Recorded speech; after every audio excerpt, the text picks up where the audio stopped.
Well, I'll just welcome everyone to this latest AYT in Isolation interview.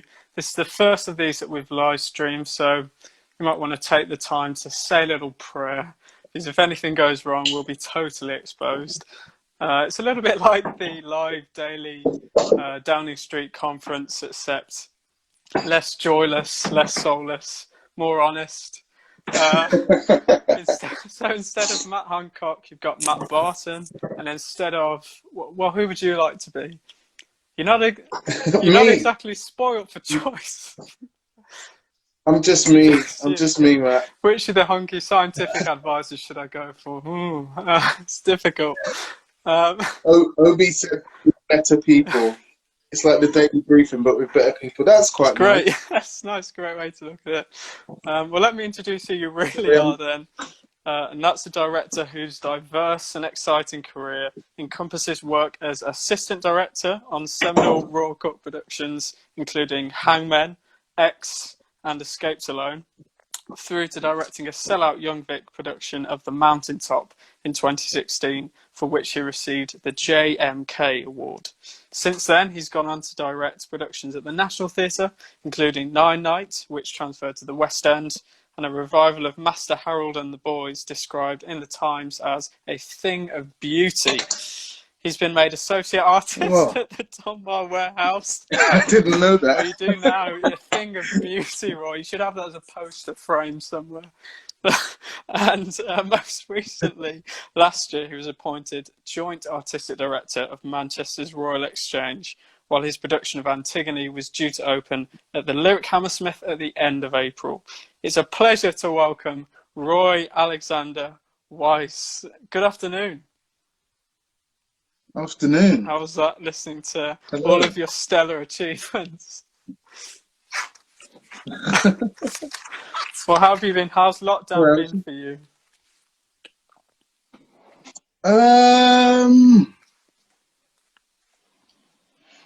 Really, I don't know. It's really up and down. It's been really hard. I've never lived outside of London. I'm from London originally. I've never really lived very far away from my family as well. And right now I'm in Manchester, in a little town here. I mean, I love Manchester, and I've loved Manchester for years actually. But yeah, it's been really interesting because I've ended up in isolation on my own, and also with a very difficult task of having just very recently become an artistic director as well. So some of that's been really, really tough, but it's also been a really amazing time as well, personally, because I feel like theatre can sometimes feel like a really inhumane like working world. Like your lifestyle when you're working in theatre is kind of like counter to the goodness that we want to give. So that can be kind of hard sometimes, but what has been really amazing is being able to have the time to like stop, being able to have the time to think, to look after myself in ways that I haven't been able to look after myself before. Yeah, because I feel like we always feel like we've got to sacrifice so much in order to like achieve anything. So it feels really nice, and like, you know, I've spoken to lots of people who are like, oh my God, I feel like I should be doing something. You should only be doing what you want to be doing right now, is what I think. That's great. But yeah, it's been okay. Well, you've mentioned about becoming joint artist at the Royal Exchange, which we'll get on to in a second, but just talked about all the struggles and stress. What have you been doing to entertain yourself? Have you been watching any of the online theatre streams at all or anything? Not really. Who cares? To be honest. Streetcar Named Desire Frankenstein, I didn't direct them. They weren't called a thing of beauty, were they? I genuinely didn't know that was said. I feel really chuffed. Because I don't really I don't read reviews of Right. the shows that I make. I think it's dangerous Mm. for me. I just can't deal with that. But it's I don't know. I think it's really hard. Um, it felt as if there was like a big impulse to make sure that as theatres we didn't feel forgotten, because I think that I feel like as artistic leaders we have felt really threatened by um, COVID-19 coming along, and us having to shut down in the ways that we have had to, because that has like box office, I guess like 10 years ago when the Tories came in, it meant that like the models with which theatres operated really changed. So every theatre became really good at being commercial. So finding all of the ways to add capital to the money that like Arts Council would give to theatres. So most theatres, on average, like make another £6 for every pound that the Arts Right. Council give them, which I think is really interesting because I had no idea about stuff Mm. like this before. So when box office is gone, everyone's like, "Shit! How do we stay Mm. relevant? Will people forget us?" We've never had this experience of not being present and alive. We do shows on Christmas Eve, Boxing Day. We do shows on New Year's Eve and New Year's Day. Like we're always because we need to be commercial in Mm. those ways, and because there's no place for people to watch theatre if they're feeling that way inclined. But because of that, it felt as if everyone rushed to make sure that we weren't forgotten. And also, I guess it set up this trend. So different people were like, well, I want my local theatre to do that as well. So, audiences were requesting that work. So we've ended up in this, like, Mm. really big, this interesting age now of digital theatre, which personally, I really don't hope lasts for a very long All right. time.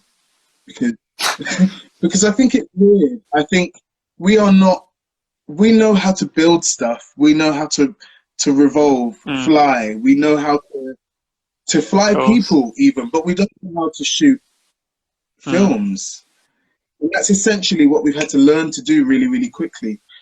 So I don't know, at the Royal Exchange, we didn't really put our focus in that. Um, and also, I have tried to tune into like the one that I did really love was Barber Shop Yes. Chronicles, but that's because I'd seen that um, I'd seen that done twice, and I really Mm. loved it. Um, and personally, for me as well, the gesture of seeing like how many the company was like 10, Mm. 12 amazing black men being able to be a variety of black men. That felt like it was quite huge for me. So I really wanted to tune into that. So that's like the only one, if I'm completely honest, that I've watched from beginning to end. Actually, that's a lie. I have watched a few Oh, okay. readings from like in America, All right. actually from American um, playwrights that I've watched. A couple of other things, but like yeah, it's not a massive part of my you know. Yeah, Oh, that's fair enough. Omar, what's good? Yeah. No, So that's fine. You don't need to be sorry, ashamed. I'm not going to ring up the national but and go, got a bit of a traitor on your hands here.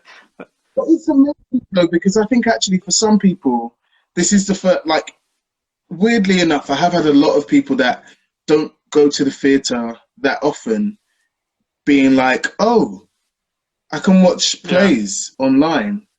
And I think actually, like, sometimes we've been afraid of that. And maybe actually that will make people who don't go to the theatre as often go, oh, I can tell it's maybe not best here, but maybe maybe when it's safe again, I'll actually enjoy Yeah. going. I don't know. Maybe that's another way to Yeah, look no, at it. I agree. I think it has its positives and perhaps sort of weaknesses. But as you say, hopefully it will open up more audiences to new audiences in different places to different people. So let's hope that that's the case. We're going to talk the next sort of 20-ish minutes or so, 30 minutes maybe. And I think it makes sense to start by recognising your predicament. You've sort of alluded to it there, but obviously your tenure as joint artistic director has been interrupted almost before it's really begun.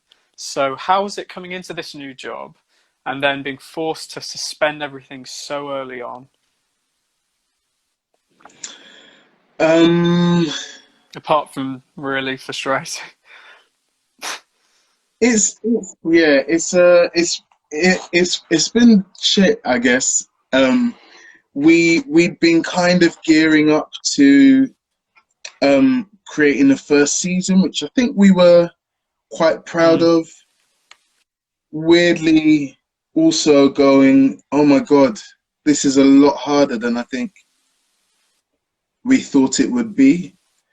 But then in also some cases going, actually, this is a lot easier than, like, yeah, some of it I think was easy, and some of it I thought was like really, really hard.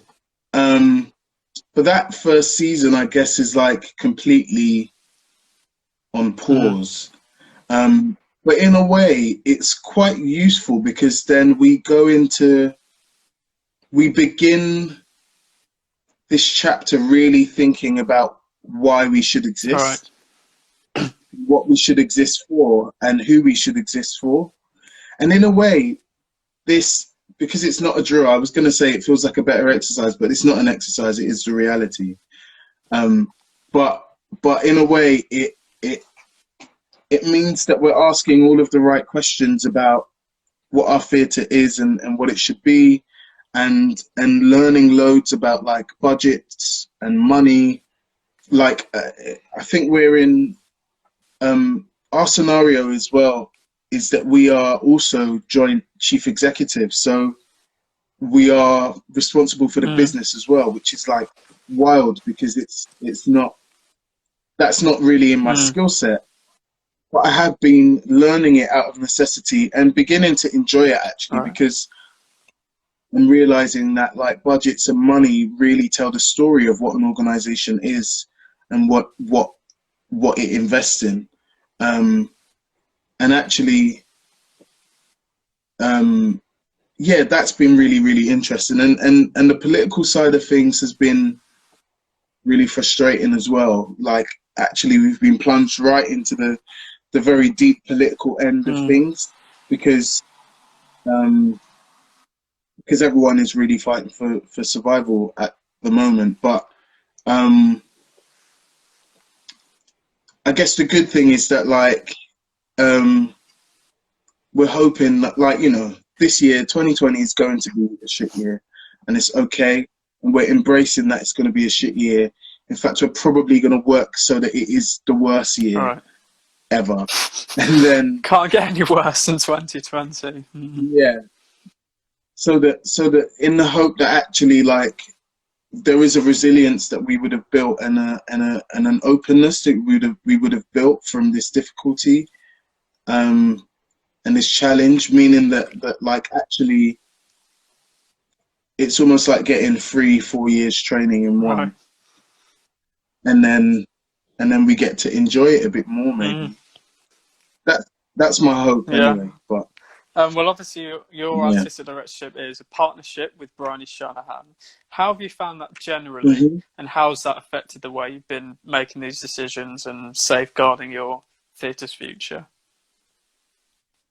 I don't think either of us would be doing it if we weren't doing it together. It in a weird way,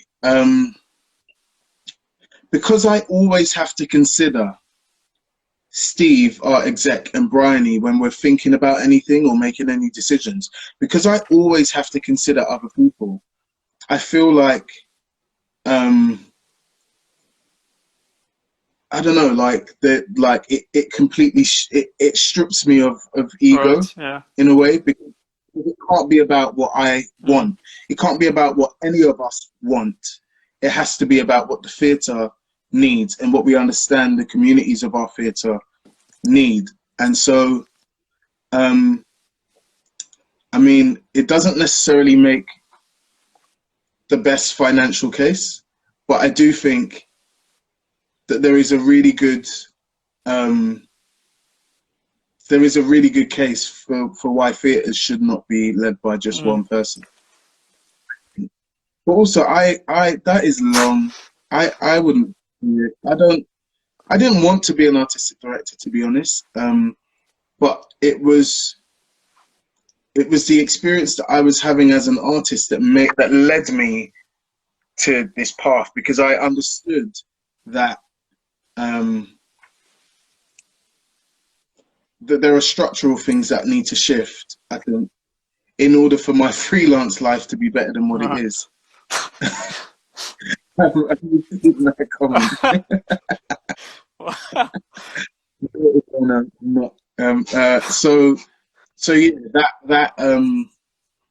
So yeah, I don't know. I wouldn't do it on my own, I don't think.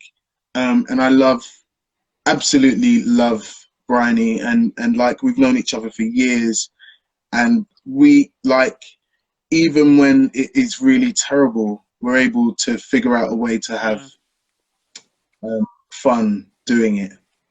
It's it's great. Right. It's really great. Well, another of the challenges that you no doubt have been reckoning with is obviously the Royal Exchange is such a distinct space because of primarily because of its in the round configuration, which creates this kind of unique sense of intimacy and interconnection, both within the audience and between them and the actors on stage. How do you envisage that adapting following social distancing, and does that represent a sort of unique challenge for you? Is it still viable? Viable? No, I don't think theatres are not built for people to be sat 10 seats apart. It doesn't work. For some theatres, it will absolutely be the death of them, and that's like the absolute truth. We are really fortunate in that we do have that great hall, so there is a world where we are potentially producing much smaller scale work in those spaces. But it's hard though, because I guess we're all looking for answers in this time, and we're all thinking about those things, and we're like, yeah, we've solved it, we've come up with this idea, this is going to be the thing that's going to solve this, and maybe we can share it with other theatres. And then like, Bryony and I have a Zoom call with teachers, and teachers tell us that they're splitting classes in half or even more, and we're like, I don't know, like, I'm sure it's the Danish government who are moving some schools into arts institutions. And I kind of go like, actually, I would absolutely love if our theatre, if we had to close for a year, but yet we were able to habilitate those like students and pupils who have been missing so much of their education. I'd be like, yeah, cool.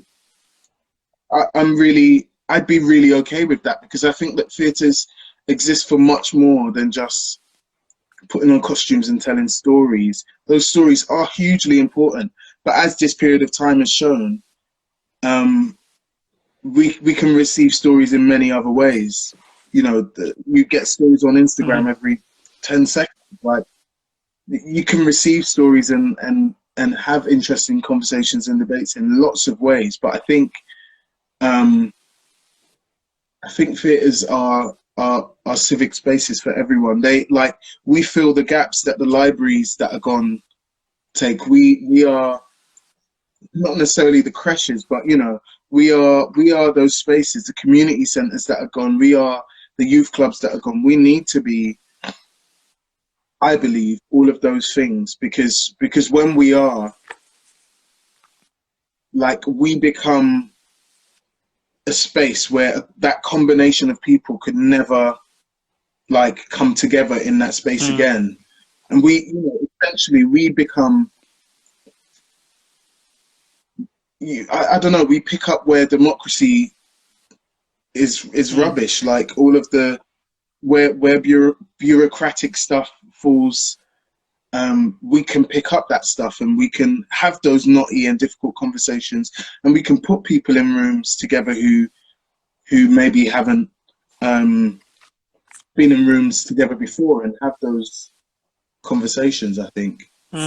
Well, you're talking there about sort of removing boundaries, making it open and accessible for everyone.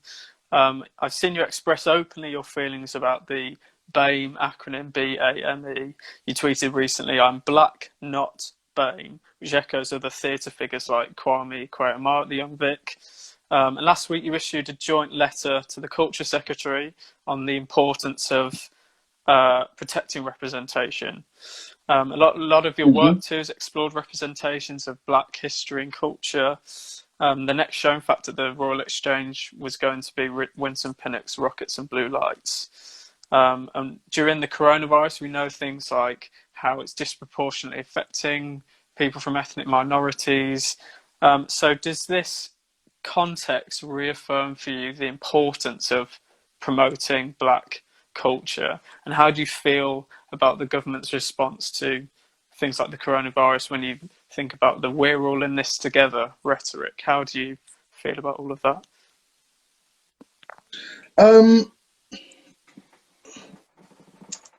Well, I don't think a lot of black people have really felt that we are in this together, and I don't think that we've felt it for decades, actually. I think like, I don't know. Okay, which part of the question to answer first? I'll answer. So the first part was black and BAME. Right. So, black people are descendants from Africa. So the B in BAME. Asian people are descendants from Asia. Very, very different histories, very different cultures, very different traditions, ways of life, very different identities, very different ways in which we interact with people, and very, very different histories. And now, the reason why a term like BAME has been invented in the world of like work and industry and politics is because our government understands that it's about finding ways to redistribute wealth and power to people who've been oppressed, people who like, let's be fair, their wealth and resources have been taken advantage of by the British and the Western world for centuries. And so the experience, I think everything that's been happening in the last week, for instance, shows, like, I'm not saying that Asian people aren't killed by police for no reason, but it's not one of the big issues that our world is facing, is it? So to assume that everybody needs the same treatment when they have been treated differently, when it's just about like figuring out how to get past this really horrible bit in society, it feels really it's really lazy, in my opinion. It's really lazy, and it's really offensive, because essentially what you're doing is going, anyone who is not white is all in one bracket. I am not white, but I'm also not Asian. Depending on where in the world I am, I'm also not a minority. I think also, like, whoever it was that invented that an acronym didn't think about what it means for you as an. I don't think you've ever had to consider that you're a minority, Matt. No. Exactly. And now, if I have to refer to myself as a minority, and other people do as well, in my face, so what does that make other people who are not any of those groups? So basically anyone who's white. Majority, minor, major, big, small, superior, inferior, white superiority, white supremacy. So I'm like, all of these things, even if we don't acknowledge that they are absolutely connected. Mark Duggan being killed in Tottenham in 2011, I believe it was the, one of the really big moments when we had that end of the spectrum, we know that all variations of these systems of racism exist in our country. The only thing that means that it's not as catastrophic as it is in America is, one, we're a lot smaller, and therefore the population of black people here is smaller, and two, the police don't carry guns. So, yeah. Does that answer that? Yeah, no, very, very strongly.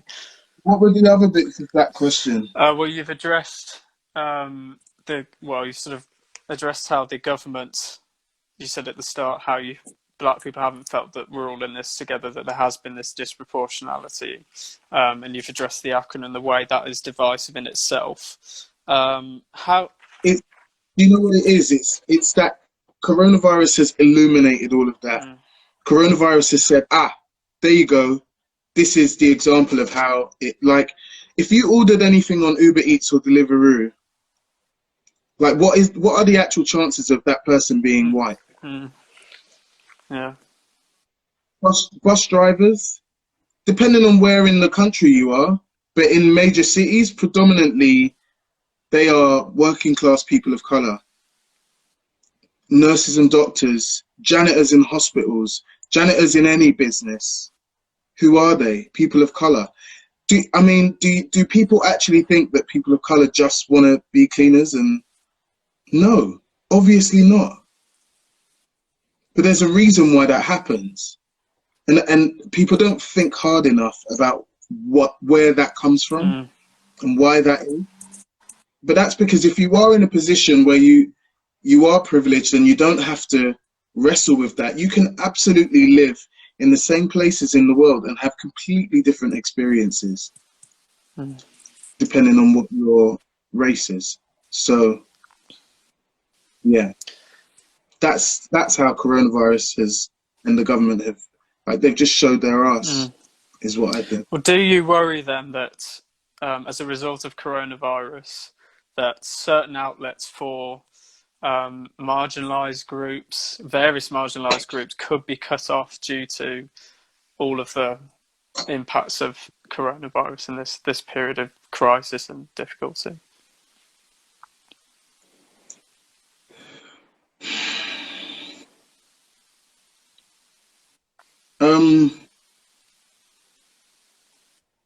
Repeat the question one more time. Obviously, theatre is one of the outlets in which people of all sorts of backgrounds can express themselves and tell their stories and find their voice on a sort of larger public platform and speak to different demographics. So do you worry with the way that coronavirus is affecting the country and the theatre industry with closures and various difficulties? Do you worry that these outlets could be cut off for marginalised groups of people? No, I don't worry about that because fortunately I'm in the position that I'm in now. So I, for one, can make those changes happen. But then also, you know, I am also privy to other conversations that show that my peers are not looking to go backwards. I'm sure that maybe there are some people that deep down maybe that they do, but like, one of the really good things about, it's one of the good things, but also one of the slightly dangerous things, is that we are really good at holding people to account. And I, for one, am not going to be sitting in the position that I am in with the responsibility that I have and allowing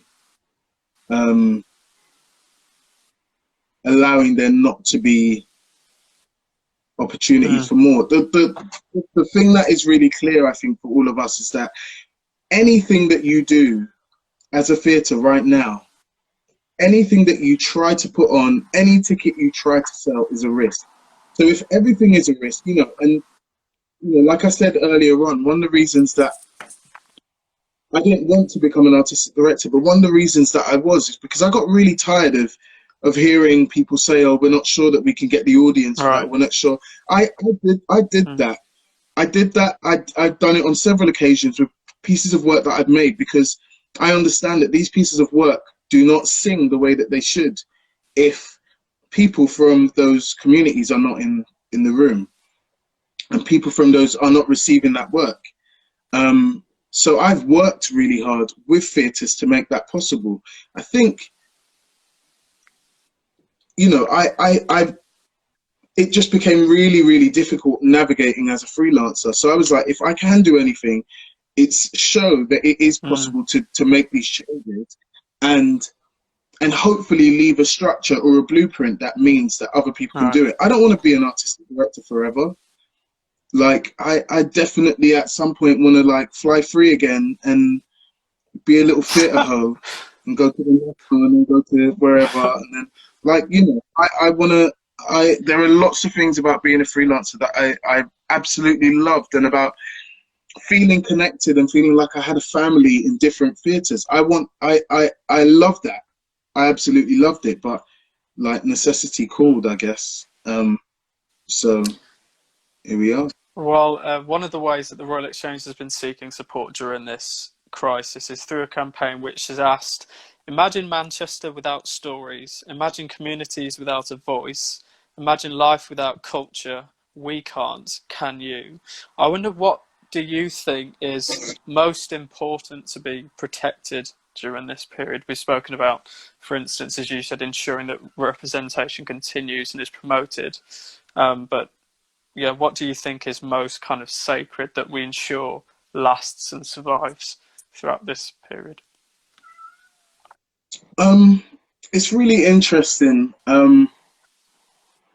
because depending on like where your antenna is, and like what conversations you listen to, it's really hard, because, you know, artists are hugely important to us. Our audiences are. There's some weird disconnect between audience and participants, but they are all essentially the people of the city that you're there to serve. The artists are also people of the city that you're there to serve. For me, I genuinely believe that, and for us at the Royal Exchange as well, we as a theatre, and many other theatres as well, have definitely put the needs and requirements of artists first. The amount of, and this is a thing that I think is really interesting. When you look at finances and budgets tell a story of what a theatre is. And if the budget tells me that we have spent, for instance, in the last financial year, maybe about 2.7, 2.8 million hiring artists to work in our audiences, and then I look at our budget for audience development, I'm like, that's shocking. Of course our audiences are going to look the way that they do. All right. Of course they are. Because if anyone is setting up a business, right, you invest money in the hope that you will get it back. And you know that it doesn't come like that. Like, there are all sorts of problems that I have had with theatres and the way in which we engage with audiences. I feel like even the way in which we market has become a very particular like thing in the theatre bubble, that we advertise work in a very particular way. Our publications, like, my brother goes to the theatre, but he doesn't subscribe to the stage. Do you know what I mean? But that becomes our main tool for communicating what we're doing. And so I think that there is a greater investment that we have to make for audiences, in my opinion. That is the thing that I think we need to preserve. And the reason that I say that is that audiences and participants, those people that we're there to serve, those are the taxpayers who are paying for that experience. They're paying to have that theatre in their midst with their taxpayers' money, and when they buy tickets, sometimes when they pay to take part. If you are really truly reflective of communities that surround your theatre, then no doubt you will start to organically answer those questions about what your workforce needs to look like. You will start to answer those questions about the kind of artists that need to be in your building making that work as well, because all of those things are intertwined. And it doesn't happen by accident that suddenly there's spikes in like new audiences the more that theatres start to be open with regards to who they're inviting in to make the work, the more that theatres are investing in accessibility for people with disabilities to access the work, and therefore getting those people into the building to make the work as well. So I really feel like if you're trying to represent your society, that is going to be the thing that helps you to survive and to stay relevant beyond this. Right. And obviously, a younger theatre itself is predicated on supporting emerging talent in the industry. But for many of these aspiring creatives and artists from all different backgrounds, it's going to seem like a pretty hopeless prospect at the moment with the current situation. So what would be your advice to them?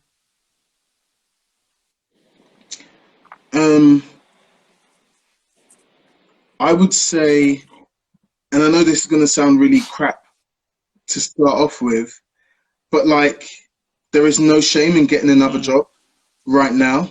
There really isn't. I worked in a nightclub for a very long time. I did work like cloakroom work on the bar back, like sweeping up glass, cutting my fingers. I did hospitality work, carrying trays. I worked in supermarkets, restaurants. I did cleaning for a while. I did everything that I needed to do to shore myself up throughout the 3 years that I was doing my degree at Rose Bruford and the 7 years that I was an assistant director, because I couldn't afford to put on my own work. I couldn't afford to like take one of those weird box office split opportunities at a fringe theatre. I couldn't do that. I needed to know that there was money in my account because I don't come from money. I had to work. I had to do that, and I had no shame. And so I would say there is no shame in doing that. And that was like outside of the pandemic. It's like if that is the dream that you have and that you want to pursue, then stick with it. Like, it's the entire world is going to be having a rough time over the next few years. Don't think it's exclusive to artists, and we've got to make sure as artists that we are looking beyond our theatre world. It's really dangerous, and that's the thing about social media, because I guarantee you that like 80% of the people that I follow and that follow me are people that work in theatre. And so like a lot of what you receive is about your industry, and just making sure that we're all looking beyond and understanding that like this is no fault of theatre leaders. It's no fault of like, it's hard. It is going to be really hard. And also those people who are in those positions like myself, it definitely isn't easy for us, and it won't be easy at all. It's a huge amount of pressure. You know, like, yeah, we're all going to be having a really difficult time is what I'm saying. And so just remembering that and bearing that in mind, and we've just got to we've got to do what we've got to do to survive. That's that bit, like the financial bit. And then with regards to making, theatre doesn't only exist in buildings.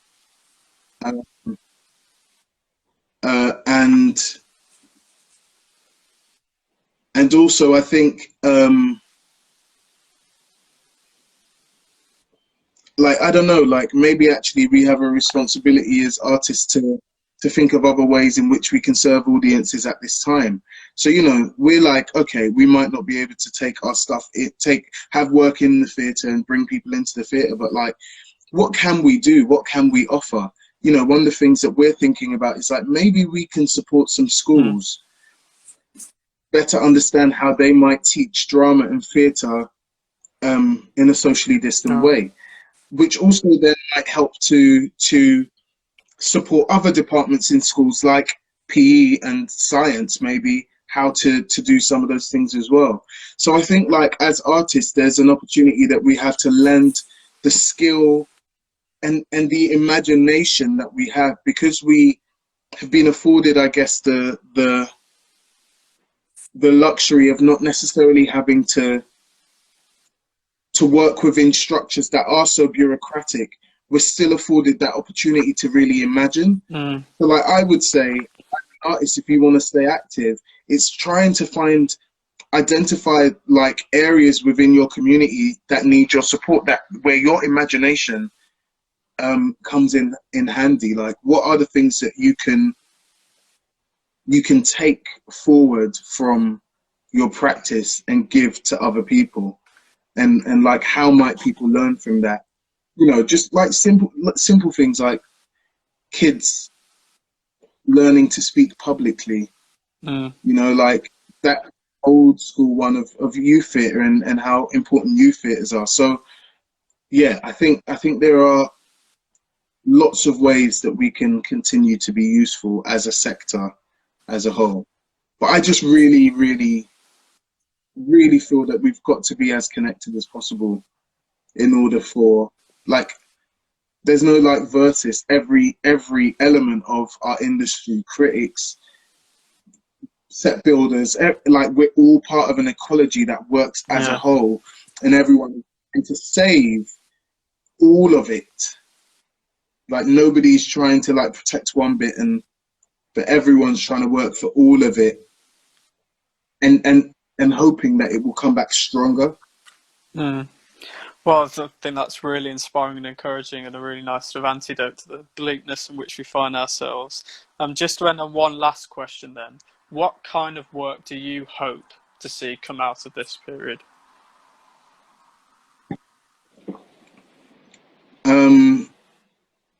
Not plays about pandemics. I think we're living that right now. What kind of place do I hope will come out of this?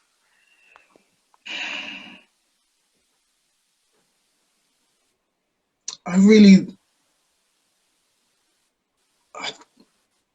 don't really know. I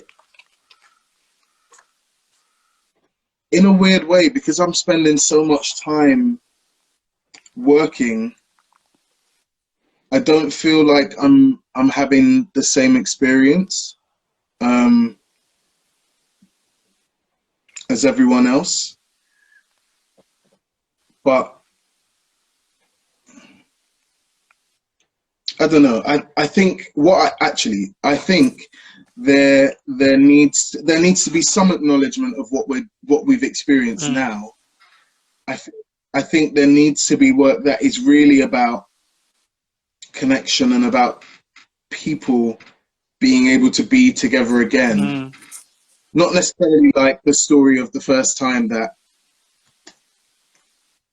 James and Sally saw each other after 3 months in quarantine, but, you know, like, stories that like somehow subliminally really celebrate what it means for us to be in the space together, like stories that allow us as audiences to know that we are all in the same room together.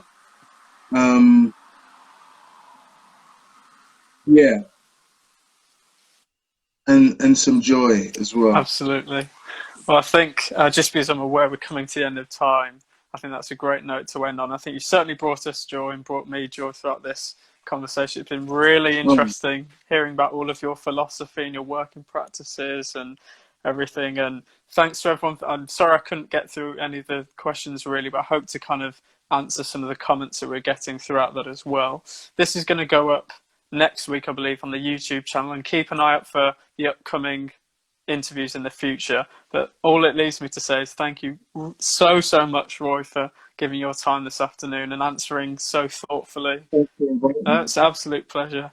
So we hope to see your work anyway return to the stage soon, and I'm sure, well, you've had a pretty extraordinary career so far, and I can't see it stopping because of this. Thank you. Can I do a plug? Yeah. Is that all right? So So I at the Royal Exchange, and with Desara Bosnia, who produced the original production of the Mountaintop, we are we are bringing together the original cast from our 2016 production at the Young Vic to essentially speak the words of this piece again digitally, next Wednesday at 7:30 p.m. on the Royal Exchange YouTube. It's completely free for people to watch. I really, really hope that whilst people are at home, they will watch it with their friends, with their family, because it's a hugely important piece that is about our history. Right now, especially with the Black Lives Matter movement, it feels really, one of the most distinct things that I will take away from this particular moment in time is this is the first time in my living history that I have ever witnessed and acknowledged so many white people taking responsibility for this problem that Black people have dealt with for centuries. And the play makes for such important learning for all of us and great catharsis for people that know the experience. But ultimately, watch it from the beginning until the end, because we really want people to think about the actions that they can maybe make. And the one suggested action that we have is that people help us to raise money to support the people who have been protesting essentially for the better world that we all want to live in. Because the prison system and the justice system is so different here to America, and very much the same in many ways as well. But like, actually, if you get a felony in America and you're Black, which is some ridiculous statistic like 1 in 6 or 1 in 4, I think it is, your life chances are changed considerably. So these people are doing this knowing that this might happen, but it's because there is no other choice. And so I think the worst thing that we could do is sit here knowing that people are sitting, there are potentially great minds and great lives with great futures ahead, sitting in prison cells, rotting because they're trying to stand up for what is right. So, I'd really, really love if people could tune in next Wednesday. And it's an amazing play as well. It won an Olivier. People are chasing the clout. Oh, fantastic. Well, I'll be sure to check that out. I'm sure everyone else will as well. Certainly something that we need to see more of at the moment. But in the meantime, stay safe and stay well, Warren. We look forward to seeing your work back soon. Thanks very much. Yeah, Bye.